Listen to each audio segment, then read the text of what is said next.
رسول خدا فرمود صلی الله علیه و سلم: لا تسبوا اصحابی، لا تسبوا اصحابی فلو ان احدكم انفق مثل احد ذهبا ما بلغ مد احدهم ولا نصیفه.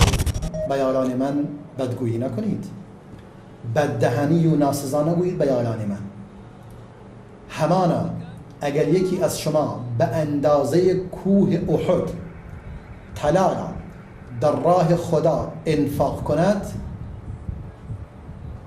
نزد خدا به اندازه مشتی از آنان یا نصف مشتی از آنان ارزش ندارد.